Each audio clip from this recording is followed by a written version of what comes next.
Peace and blessings to you all. This is a new day for you, and I am Dr. Raul Richardson, thrilled, excited, and you already know, so very delighted to be bringing you today our very, very special guest, my friend, Dr. Angela Bendolph.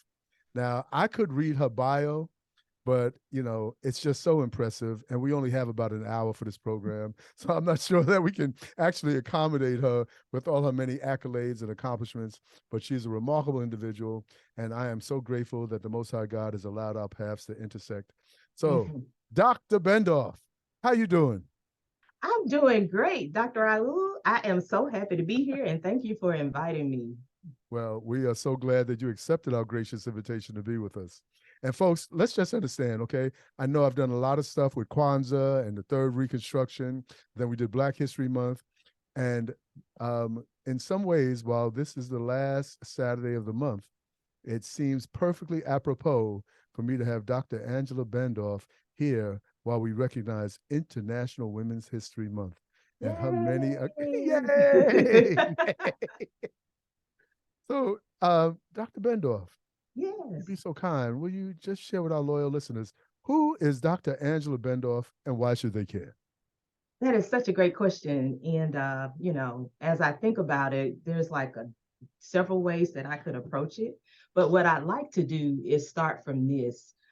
During the quarantine, I watched an interview between Dr. Angela Davis and Mm. Nikki Giovanni. Oh my And at that gosh. time, they were placing their existence on the planet in terms of who they were in reference to the women in their lives. So they started out introducing themselves by saying, I am the daughter of. Oh And so yes. I really like that. So I'm going to start by introducing myself in that way. So I am the daughter of Corrine, who is the daughter of Fanny. And I'm also the daughter of Rogers, who is my dad, who is the son of Ella, who is the daughter of Sally, who is the daughter of, let's see what my great great grandmother's name is. But I'm just so happy to say that I have that lineage and that ancestry because it's a great combination. My mom's side of the family descends from Native American, the tribe is Choctaw, and my dad's side of the family comes from Gee's Bend. And so it's such a great Yeah. combination and it's a rich legacy and it's a rich heritage. And I'm proud of that. And everything about who I am comes from them. So that's how I Wow. want to introduce myself. All right. I'm going to tell you right now, I'm adopting that.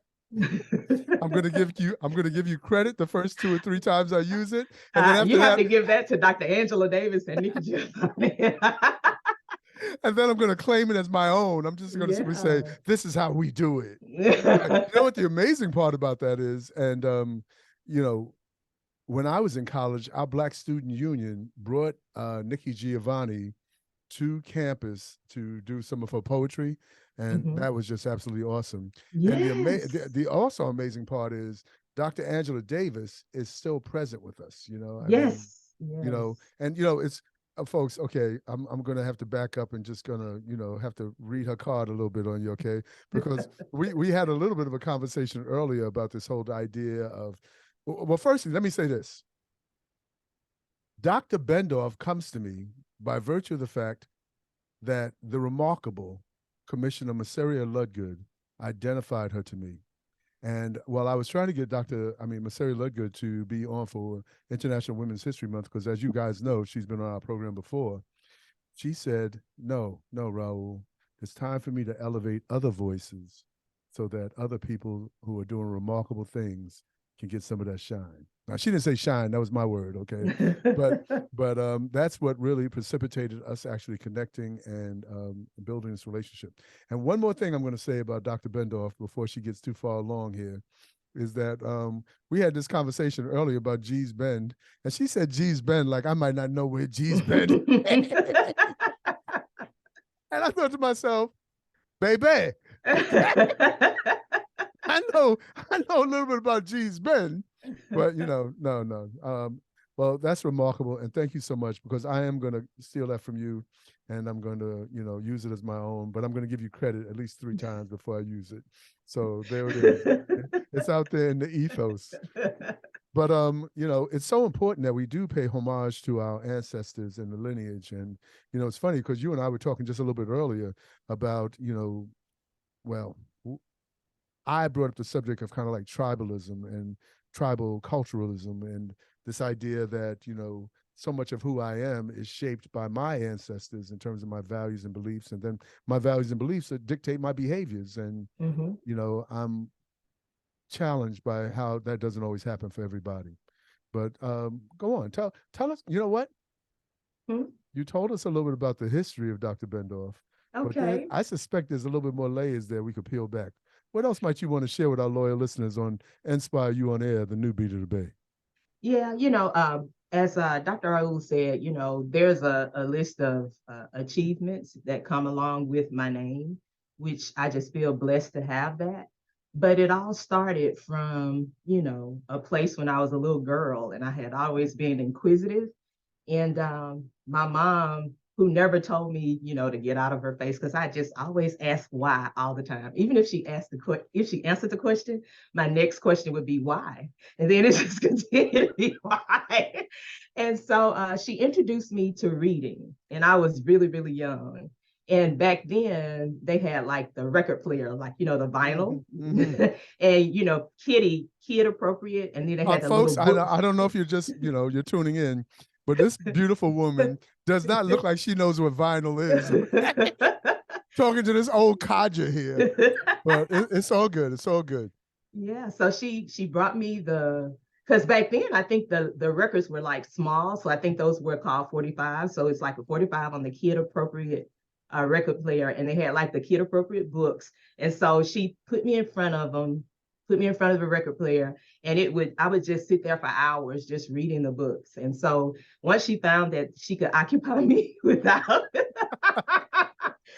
interrupting her, I just got them all the time. And so I don't know if it was just the wisdom of God that showed my mom to, gave her that insight to do that. Mm-hmm. But that was the beginning of, I would say, my journey, my path to where I am, because, I am, like some people like to say, and I own it, I embrace it. I'm not ashamed of it. I'm the quintessential nerd, and I'm I guess the consummate bookworm. Like if you gave me books, and that's if for any gift occasion, if you give me a Kindle gift card or a book, it's like you just awarded. I just won the lottery. So when Wow. she when she when Wow. she when she discovered that, and then that love for that developed, I just that is the foundation of everything in my life. I just love learning. And I found out how much I love reading. And as a result of reading so much, Dr. Raul, I was exposed to all these different ideas. So because I grew up in Trinity Gardens in Mobile. For people who don't know where that is, it's North Mobile, close to Pritchard. And so there weren't a lot of people that believe, kind of like that scripture in the Bible when Jesus was who he was, but nobody believed it. And someone said, can any Who that? good thing Ain't that Joseph and Mary's boy? right? And they said, can any good thing come from Nazareth? So a Exactly. lot of people didn't think that anything worthwhile could come out of Trinity Gardens, but so many people believed in us. And because of my love for learning and reading and it opening up all these worlds, and it's in proportion, like what you learn and what you know is in direct proportion to what you read. And so I learned all these things. I got to travel, to all these places through books. And I just fell in love with words, right? Because words were like the brush that you could paint on a canvas, and you could just open up and it would just be all these different colors, all the vibrancy. So I'm just like what do people call it? I don't know, like word. I don't even know if I want to say that, but I just fell in love with words. And as a result of that, it opened doors for me academically. So it wasn't like intentional. You know what I'm saying? It just opened up. And that's how God. Well, now, I hate to stop you right there Okay. because I don't know your mama or your daddy, Yeah. and I'm a big. The loyal listeners of A New Day for You know that I'm all about purpose. I'm all about intentionality, and Mm-hmm. you know what? I want to push back a little bit and say, you know what? Knowing that you're the remarkable woman that you are, I Mm-hmm. would suspect that your mama is a remarkable woman. Oh, she was. She Yeah, was. yeah. And I would suggest that, you know what, you might not have thought it was intentional, I don't know. Exactly. That's my point. That's that brilliant, right? She's That's just right. like easing it in there. I would have to give her credit because she was brilliant. And she emphasized like academics to us. Whether or not she knew where we would end up academically, again, I don't know. But I do know that she was really strategic because my mom instilled the fear of not only God, but of Corrine in us, right? Amen. so, Amen. Amen. so she was like, your only job is to go to school and get an education. And if you don't have a C in your name, you should not have a C on your report card. So, I love her. I love her. Okay, hold up. Pump brakes, okay? okay. I I'm having such a marvelous time. For those of you who are just tuning in, this is a new day for you, and I am Dr. Raul Richardson, and I'm chatting it up with the remarkable Dr. Angela Bendolph. And we haven't even gotten to what she brings to the table as it relates to International Women's History Month. But I'm going to just do a little commercial interruption and say this. I knew that we were from the same tribe, but now I'm even more convinced because I was so excited about school when I started off that I was 4 years old. And when I grew up in New York City, they didn't allow you to go to school until you were 5 years old. Okay. And my birthday is in September. So they didn't want me to go to school until the next year. But my mother was the president of the PTA. And so she did something and she got them to allow me to go to kindergarten, right? And I went to kindergarten. The night before, I packed my bag. I told my mother she could walk me to school, which was right across the street from we lived in the projects, okay, in Brooklyn. And I said, but I don't want you to walk with me because I don't want nobody to think I'm a little kid. And I had my shirt and my tie and my little briefcase and everything, And we go to the school. We go into the school, and kindergarten is all about movies and milk and crackers and naps. And somehow or another, and you talk about vinyl, they didn't have a film projector; they had a slide projector. Yeah, right. And so the slide projector, they were doing this: see Dick, see Jane, see Dick and Jane, see Dick and Jane with Spot Run. and there was a kid in the class who could read. And it pissed me off so much because I don't know, should I say pissed on the radio? Anyway, that the teachers were all like, "Oh, listen to Johnny." I don't know if that's his name. It's so many years ago. And Johnny can read and this and that. I went home and I told my parents, "Hey, look, I'm not going back to school till I can learn how to read." My parents were like, "What?" I learned how to read in a week. Wow. Yeah. That's incredible. And when I went back to school, I kicked Johnny's butt. And they promoted me from kindergarten to the first grade. Wow. Well, you should be. You should be. Well, so you talk about intentionality, you talk about purpose, you talk about tribal culturalism. Okay, listen, folks. All right, I'm just going to confess this right now. We're going to talk for another few minutes, and then we're going to pause for the cause. And we're going to bring Dr. Bendolph back so that we can stop this love fest and share with the loyal listeners of Inspire You on Air, the new Beat of the Bay, what it is that makes her even more remarkable than what you've already learned and heard. All right, so let's talk a little bit about what's going on now, okay, and some of the journey that led you to this point. And then we'll stop in about 7 to 8 minutes, and then we'll pause for the cause, and we'll come back and continue this conversation and get to, some of the remarkable things that you're doing that made Commissioner Masseria Ludgood choose you to be identified to me to be on A New Day for You. No pressure. No pressure.